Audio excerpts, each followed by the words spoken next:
How am I doing? How long have you got? Well, for the purpose of what we're filming today, not a lot, because I've got a lot to ask you about. No, I'm good, Troy. Yeah? I'm good, man. Yeah. Listen, we're talking after Black History Month. A significant month, apparently, for telling our stories, for celebrating, for the contributions we've made, and for so many other different facets of Black history. What does it mean to you? Ooh. What a brilliant start. What does it mean to me? It means more to me now than it ever did.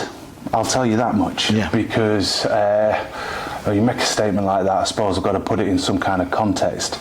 You know, but Black history, for me, especially growing up through the 80s and 90s is my schooling ages. Black history was people being transported in the bottom of boats, and I got taught that for half a term. But you know, growing up in England, everything that I learn is anglicised history. You know, and so Black history was nothing that was discussed or you know, really at the forefront of my mind. But it's compounded, Troy. It's compounded, and I know this isn't everyone's experience, but I know that this is a lot of people's experience, especially when you're from a mixed heritage family. Is that the right term? Yeah. Is that what I'm allowed to use to call myself now? Yeah. There are some other terms, but we'll stick with that one. So I'm being told I'm a mixed heritage man. I'm a black man growing up, but because I had a black father and a white mother, and this was the late 70s and early 80s, where Dad is fighting people to walk down the street with my mum, where to earn a living for them is so difficult. You know, people won't employ him, not just because he's black, but also he's 6'5" and you know, quite an intimidating presence. And for their conscious decision to try and do something better for their children was to take us out of the centre of Preston into, you know, a very Caucasian suburb, where we go to a very Caucasian school, and where, because of Dad's experiences, it's impressed upon us that we have to effectively be as anglicised as possible to have any chance in this world. Not only do we have to speak the Queen's English, and from the way that we eat, the way that we carry ourselves, the way that we talk, but also we have to do that better than any and everyone around us. You know, so it's growing up, my culture from the black side of my family is actively suppressed. Yeah. So it's not even as though in my home life there was a little corner of culture, because we were taken away from that with my parents' best intentions for serving us well in the future. But that means that I get to, you know, 16 years of age, 20 years of age, 25 years of age with absolutely no knowledge of black history. I suppose that's what I was going to ask you. Did you know what was going on at the time? Were your parents explaining that to you, or was you just the young Carlisle who was just doing everything that Mummy and Daddy told him? 100%, that was just the way it was. And you know, in this day and age, the way that I'm parenting my children is very much through discussion. You know, it's very much through not just imposing upon them what is, but sharing with them what my circumstances and what I hope theirs to be. You know, so it's a two-way thing. When I was growing up, parents were ultimate authority. Yeah. There was no question. Dare you question your parents? What? Don't speak until you're spoken to. Yeah. You know, that was the era acceptable in the 80s and way before then. So you don't question. There's no active curiosity within me. You just do, don't you? You just do as you're told, and you follow that pattern. And in doing as you're told and in following that pattern, It's so confusing, Troy.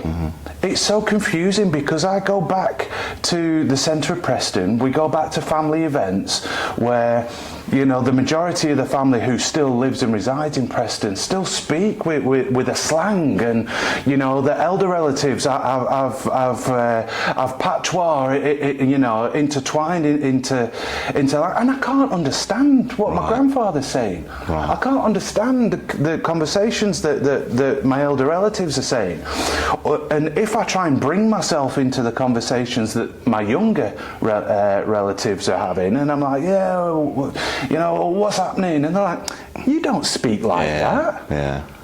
So instantly you shut down. So you're ostracised in a sense. Ostracised from every aspect of the community, because you go and do that and you're separated from your own family, so you revert to norm, you revert to what it is you're being taught. But then I go into school and I go into the wider community, I tell you what, I ain't white. I can tell you that for nothing. You know, so you've got people playing with my hair, people asking questions about my skin, people wanting to touch me, you know, and the confusion of not fitting in anywhere is incredible. Clarke, there'll be many that wouldn't understand that, or have never obviously had to deal with something because that's so broad in the way that you kind of were brought up, and you kind of almost had to, or you said you were suppressed as such. You couldn't share, you couldn't ask, you couldn't be inquisitive. How did that impact you as you're growing through your years? It was really quite clear what happened to me, retrospectively. What happened to me was I realised very quickly that in order to fit in, I had to do whatever it is that you thought was good and acceptable. And then if I went into that scenario, and this was a different person, I now needed to do what you thought was good and acceptable in order for you to accept me. And I became a chameleon. You know, I not just a chameleon.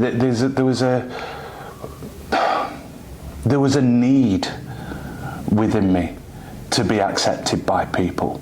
So you call it people pleasing nowadays, but it was so much deeper than that, Troy. You know,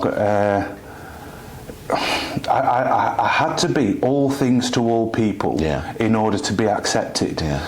And then because of this kind of intense work ethic that Dad tried to instill in us, because of this, you know, we had this drive to achieve and thought that that was necessary in order to be acceptable in society. If anyone displayed a dislike to me, oh my goodness, not only did that cut me down at my knees as though I was an immediate failure, but it became then my sole goal in that hour, in that day, in that week, to make that person like me. Right. So, you know, I would flip through different types. Do I need to be funny, Clarke? Do I need to be mischievous, Clarke? Do I need to be clever, Clarke?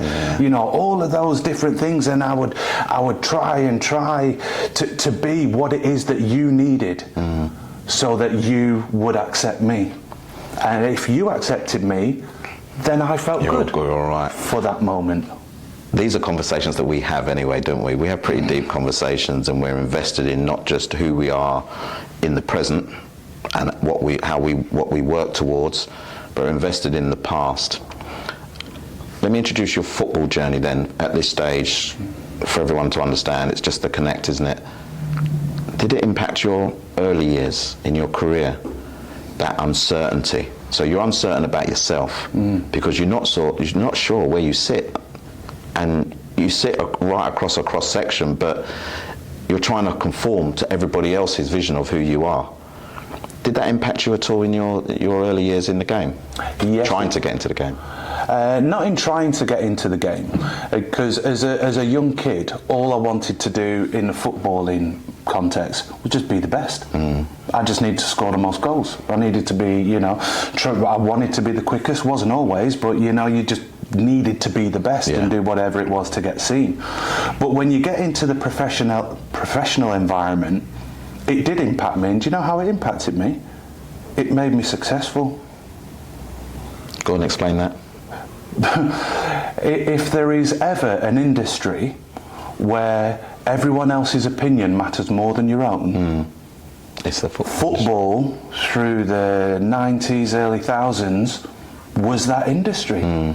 Because I come into an environment as a young black man, but everything, it was so rigid in that era, where you as an apprentice you sat here, and not just here, you're in the B team room or the A team room, and then you had to earn your right to get into, even to enter into the reserve team dressing room, and then you had to earn your right to get into the first team dressing room. There was none of this fluidity, there was none of this whole group holistic environment. So when I go into that environment, I am desperate to please the coach. I'm desperate to please the manager. I'm desperate to be a part of the team. And all those traits are lauded. All those traits are admirable in that environment. They're like, oh, look at this kid, he's working hard, he's doing his chores. All the positive the best. phrases, isn't it? Doing everything, not even considering for a second that he's nothing like we expected him to be. Reflectively, the first instance of that I ever encountered was when I went and signed for Blackpool as a YT. I'd always had a box top afro at high school, and when I went into... Can we find a picture of a box top afro so that we can use at this period? Just Google Kid and Play. Google Kid and Play. That's like Pajama Jam. Brilliant. That's what I rolled myself on. And then when I went into this environment, Andy Priest was our first team striker, and he had dreads, just only short dreads, but I was like, I don't mind that. So I twisted my box top in. It was just short, I had all the little elastic bands in, and I walked into training first day as an apprentice, and the coach said, "Don't you look like an idiot? What is that? You're going to be a player, get rid of that." That night, chopped it off. Had to get rid of it. And I did it. I did it with no emotion. I didn't think like, oh, this guy's challenging me or my culture, or oh, he's not allowing me to be who I want to be. I did it because like, oh, okay, he needs me to be clean, clean shaven. That's it. Boom, it's gone. Fast forward 6 months, I'm still being all things to all people. I walk into the first team dressing room to collect the kit. That's what you do as a YT. One of the coaches comes in, slings me a banana, says, "And keep your fucking shoes on this time." And everyone laughs, all these senior players. And I'm like, same MO as it was at home is exactly how it was in that era of first team environment. You don't speak. You don't raise your voice. You don't chat. You don't do anything. Everyone laughed. Black players in amongst this group, they're all laughing, and I'm like, oh, it's a joke. So I'm the butt of the joke, which I expect as a YT. So I just grab my job, grab my kit, leave the dressing room, and that's it. And I forget that incident. I forget that incident until 10, 15 years later, when someone says, "Did you ever encounter racism when you're coming through?" And I'll sit there as a 27, 28, 30-year-old man and say, "No, didn't encounter any." And I didn't encounter any because I wasn't looking for it, Troy. It wasn't on my radar that this was offensive, unacceptable. It was drilling out of me any understanding of what my cultural heritage was. But you see, the thing for me is that you remember it and you can detail it. And so what we do is we box it somewhere, don't we? Until we can kind of disseminate like what it is. What is it? What was it? I'm now in a position now where I can understand what was happening to me back then to realise what it was. So for me, the thing about our experiences, particularly at a young age, is that we never forget them. Negative, positive, whatever, but the negative experience of having racial banter that you can't challenge means that you can articulate it to me now almost as if you were there then and reliving that experience. And I think this is things that people don't realise, that when we are targeted based on the colour of our skin and the environment that we're trying to excel in, it's traumatic. And it's traumatic to the point where we can only park it for a period of time until it resurfaces. And when it resurfaces, and then this is why I was not sure if I wanted to go down this route because of how traumatic it can be. So, Clarke, this question here, what is black trauma? Is it different to anybody else's trauma? Is it, are we being sensitive, oversensitive? I don't know. But in that scenario that you've kind of mentioned to me there, and beyond. Oversensitive. You know, sat here now, understanding my experiences like I do, and even greater than that, understanding my father's experiences like I do, and understanding his father's experiences like I do. Sensitivity is a joke to be used as a term in this conversation. Sensitivity. What is so hard to get the absent centre to understand the multifaceted aspects of what it is to experience this trauma. You put, I mean, just using what you said there, when you are in an industry where you are so desperate to excel, and you are giving your all, and you want it to be a meritocracy, but you are disparaged and discriminated against, or bantered, or ostracised, or othered because of the colour of your skin. There is a helplessness in that situation that it can be debilitating because it is the total opposite of everything that forms my identity. You know, I am a strong, young, progressive, achieving, elite athlete. Yet, because of the colour of my skin, I can have all these things happen to me, be totally undermined, be belittled, made to feel less than in my working environment, and there is nothing that I can do about it. Nothing. Why is there nothing that I can do about it?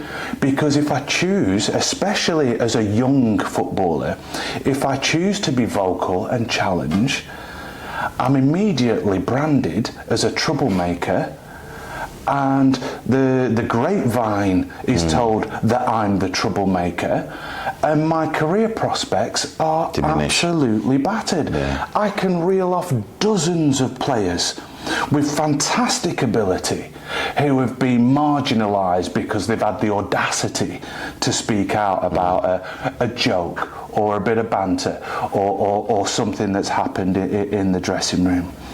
The other side of that is if I don't do anything about it and I put my career first, and I do, you know, carry on to play football like I did for 17 years, within me there's a guilt, right. There's a shame, there's a feeling of weakness because I did not have the strength or fortitude to stand up for myself in that moment and for what all that means. Clarke, there'll be many that don't understand that. There'll be many that say, well, that's on you. You know, you didn't speak up. That's your fault. You're receiving all these different experiences. But if you don't speak up, that's you. That's your fault. What would you say to that?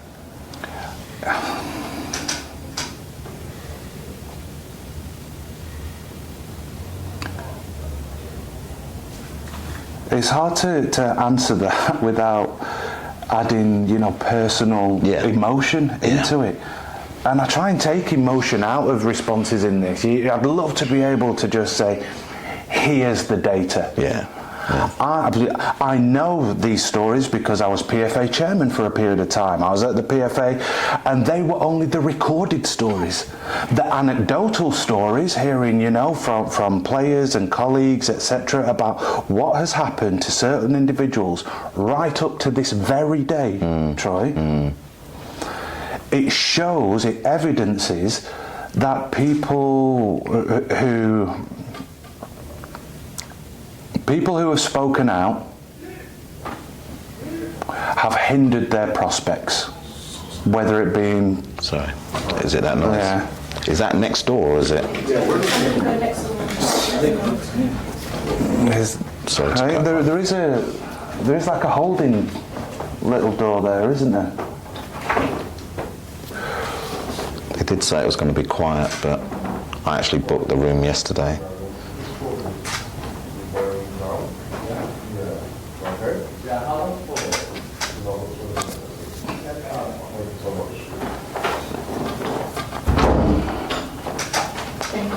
How long for do we need to be quiet? I don't know what to record it. I don't know if it's a girl or it's a boy. I don't know, I'm seeing guys put makeup on, I don't know. Oh, right, okay. Cool. I don't know, we just went there for a show, I don't know. So they're using it as a changing room? I think so. Yeah, But yeah, the conversation's really good, guys. thank you. Really good. It's because He's it's... very passionate, Carl, man. I never knew the stories of that deep back in the 80s, man. Bloody hell, he went through it. He's only tipping the iceberg as well, by the way. Yeah. That was really good. Just try and continue from that last question that you gave him, yeah? Yeah. What did are you on it? Yeah. Yeah. So, yeah. All right. Right, 3, 2.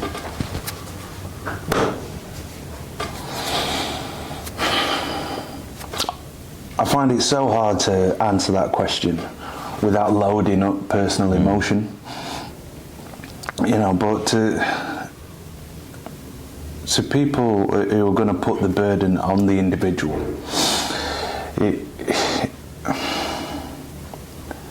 I wish I had a portfolio that just stated every incident, you know, that I've seen. I've seen dozens and dozens in my role as PFA chair and at the PFA, and they're only the recorded incidents, Troy. The anecdotal incidents of players who have been marginalised because they have spoken out about discrimination right up to this very day.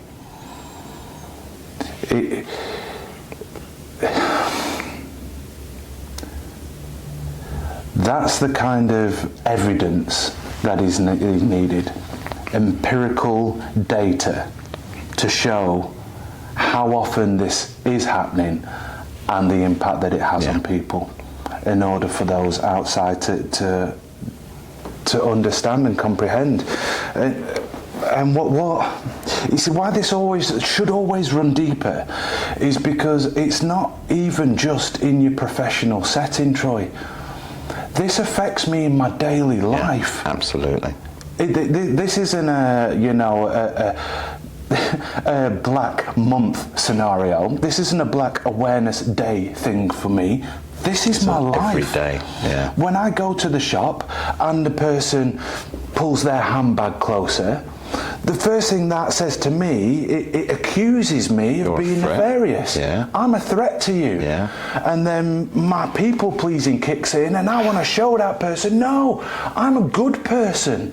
I'm not like those ones that you don't like. That's setting me against my own culture. Absolutely.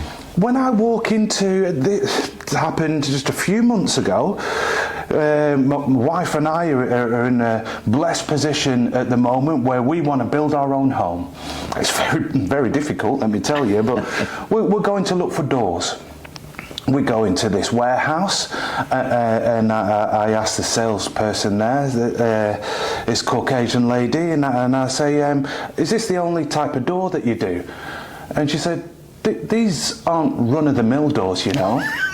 I said, pardon? She said, these are expensive doors. If you want run-of-the-mill doors, you have to go to IKEA.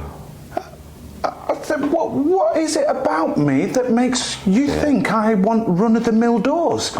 And then my Caucasian wife comes onto the scene and says, no, actually, we're building a house. We need 20 doors with 2 pocket doors. And says, come through the back and we'll take your details. We'll send you the catalogue.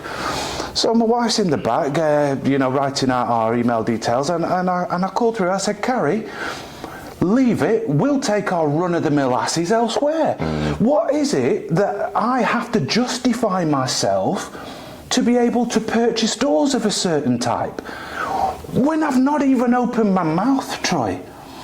You know, we live in a society in England, in the UK, in Britain, that currently prides itself on its tolerance. Yeah. I do not want to be tolerated in my hometown.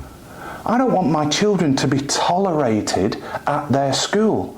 I want them to be not only accepted but celebrated like every other member of our community. Yeah. That's what I want for them. I don't want them to have to justify their existence. Their existence, yeah.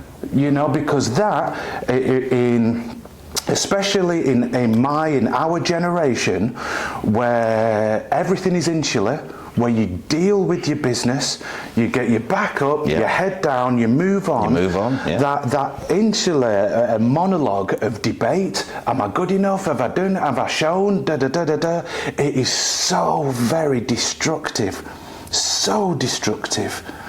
And you live in a constant state of either combat or justification. You know, when I'm going for pre-season runs, and I'm like, am I running too close to that couple over there? Do I look like I'm running for a fitness purpose? Yeah. You know, do I look like I'm running away from? No, I'm just running. I shouldn't have to have that justification monologue in my mind. So I just want to say, the reason I smiled when you spoke about the doors is because you could put us in any one of those similar scenarios, couldn't you? And that's the kind of response that we get. We shouldn't be here. You know, you need the cheaper version, which is way down the road. And so I wasn't laughing. I don't have to explain to you, but to anyone that was potentially watching.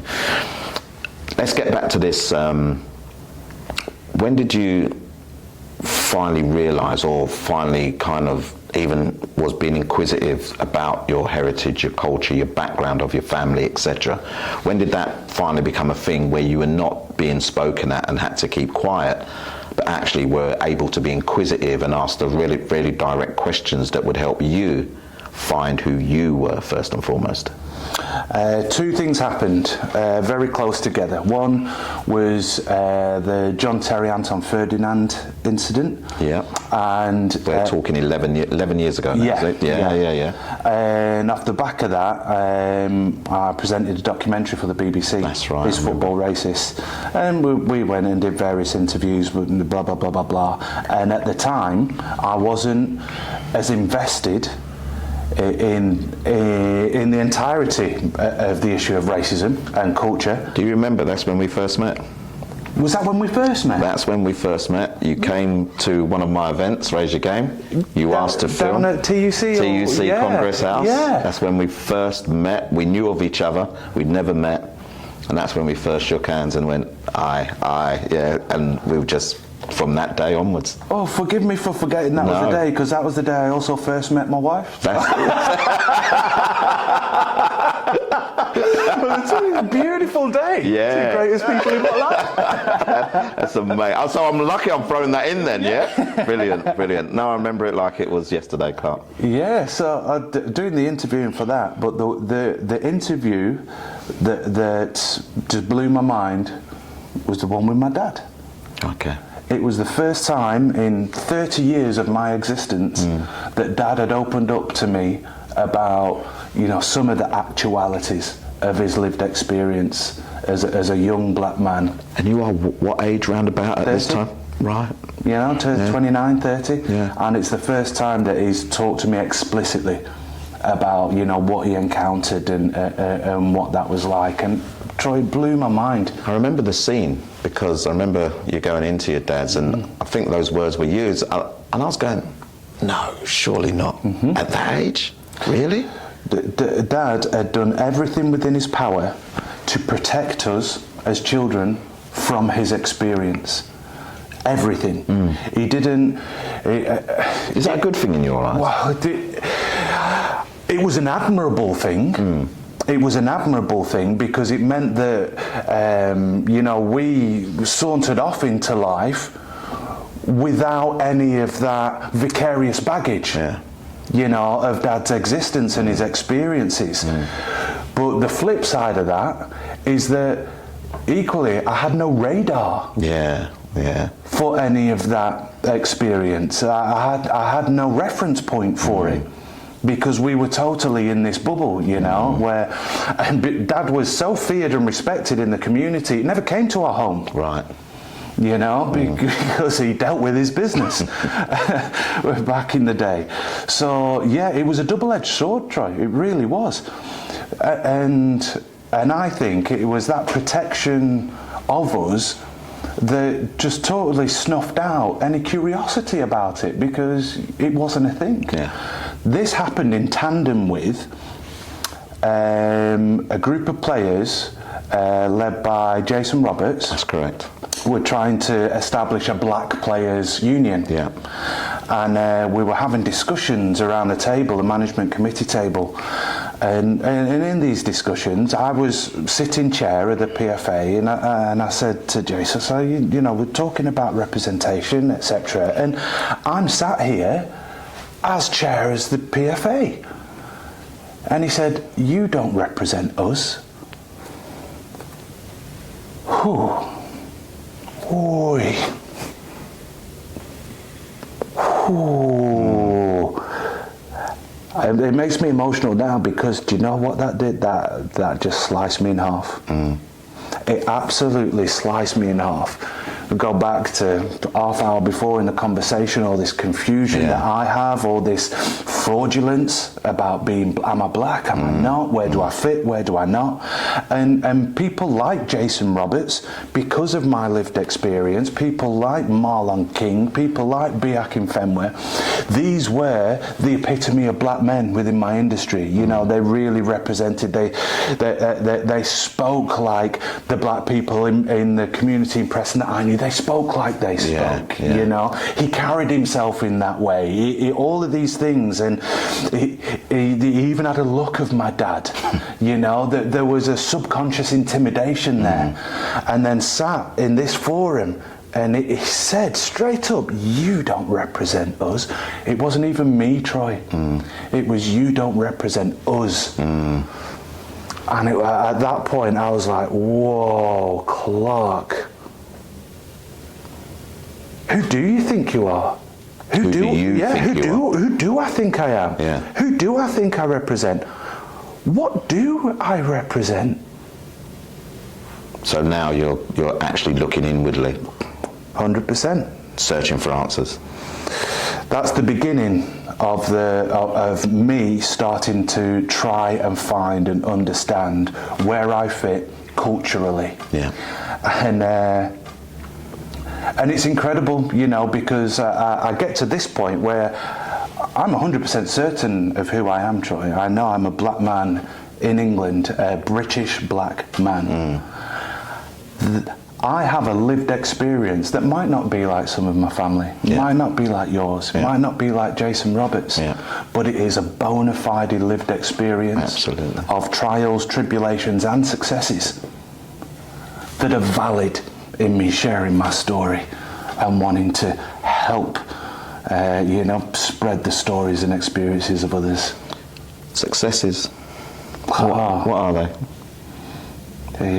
Ones that are most significant to you? The two most significant successes in my life, first of all, 37 years of age, said to my father, said, Dad, I love you and I respect you, but I'm not scared of you anymore.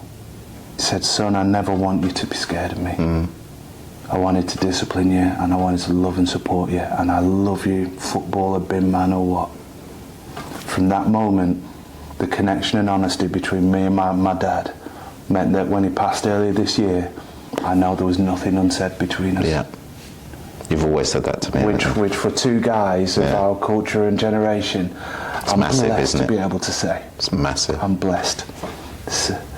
Second success is the reparation of my relationship with my eldest daughter.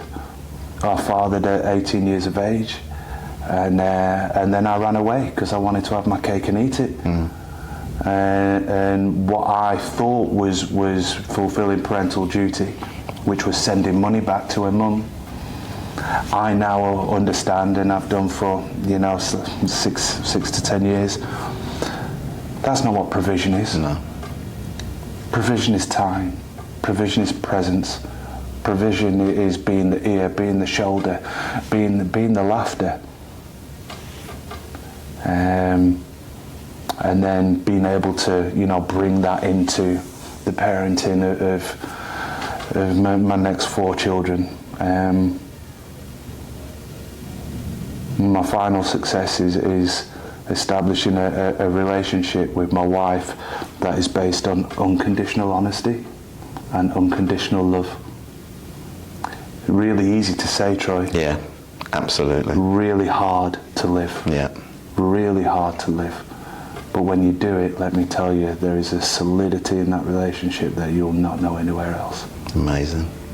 Amazing. If you were in control of what Black history looks like, and you'll notice that I didn't say month. What would it be? What would it be to you? What would you like to see in your eyes for the future generations that are going to be us and more?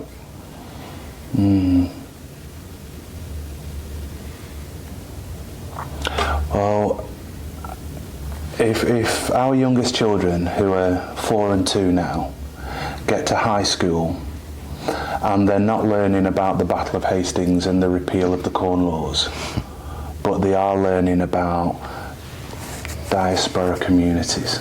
They're learning about the travails of the Windrush. They're learning about what it was like to be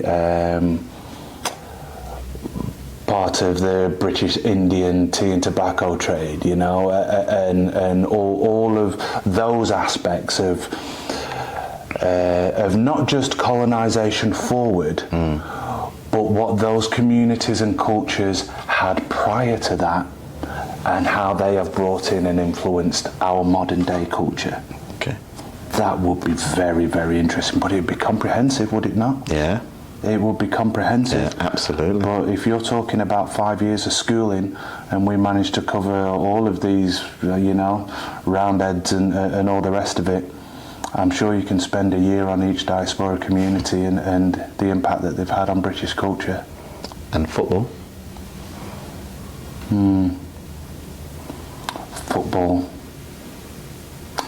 Football. We can't get away from the fact that football at elite level, in playing terms, is fantastic representation figures. Yeah. That's because it is one of the biggest global business markets ever. Yeah. Ever. Does that representation filter to the coaching and managerial staff? Does it filter to the boardroom staff? Does it filter to the match day staff? And if it does, is that actually disproportionate the other way? How does it affect the spectators and who's inside the stadium? I don't think that we can ever make any significant demands for football's representation at all these levels until we have the data about who is at all these levels. We need to know who constitutes our game. Yeah. Once we understand that, then we can tell you what the impact is of Awareness Month, what the impact is of this nice All Together initiative, what the impact is of rainbow laces and armbands. But until we understand exactly who constitutes our game, everything we talk about is anecdotal. everything we talk about is a one-off experience. Yeah. And it's a damning indictment on the game that they can't tell us categorically who constitutes our professional game. Because Why don't they want to tell us? Troy, it's a captive audience. We know that there are only 4,500 of these professionals, and they're going to be in the same place every day, 5 days a week. We know exactly where everyone is. So why can't we have a mandated census? And that mandated census, it can be anonymised, that's fine, but give us the understanding of who constitutes our game in the context of all the protected characteristics, all of them. And from there, we can start to compile this empirical data that tells you who is affected, how they're affected by good initiatives and by bad circumstance. Who would you celebrate if you had a black figure now to celebrate? Beyond the cliche of my dad? Yeah. Beyond the cliche of my dad, who would I celebrate?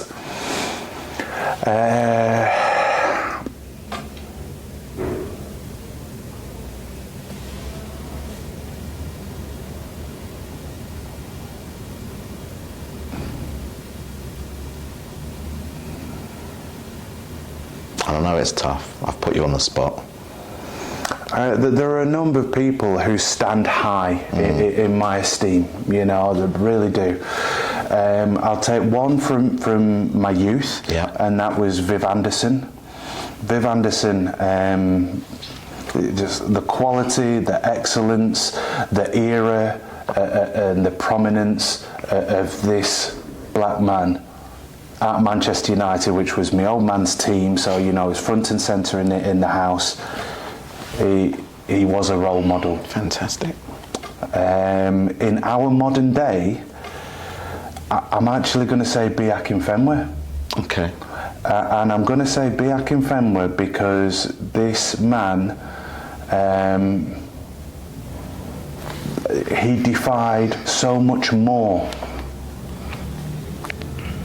He defied so much more because you know his size and everything, and he was told repeatedly that he could not be. Yeah. And at every stage he overcame, but not by conforming, not by doing what Clarke did. I didn't do what you wanted me to be to change your mind. Yeah. He overcame and he was successful and he was authentically Adebayo Akinfenwa, and that is admirable. It's a great way to end, and I'm sure he can't wait to watch that anyway. I'm sure you know anyway. I'm going to just very quickly end off by saying, if you were to ask me that question, I'd say the man sitting across the table to me. And you look at me inquisitively like, why me? Because I resonate with you so much, resonate with your stories, the glory, the pain, the measure of you as a man to me has helped me, and I know I've told you this before, but it's helped me immeasurably in what I have to deal with on a day-to-day basis. And it's not all, people always think it's just all the football stuff, Troy, isn't it? You know, behind the scenes, you're okay, aren't you? And you know, and I know with you that it's not always like that. So I'm going to celebrate you. That's why I wanted to have this conversation with you. I still learn things every time we talk, and the conversation today has only endorsed that. So thank you very much, Clarke, for being who you are and what you represent. Thank you, Troy.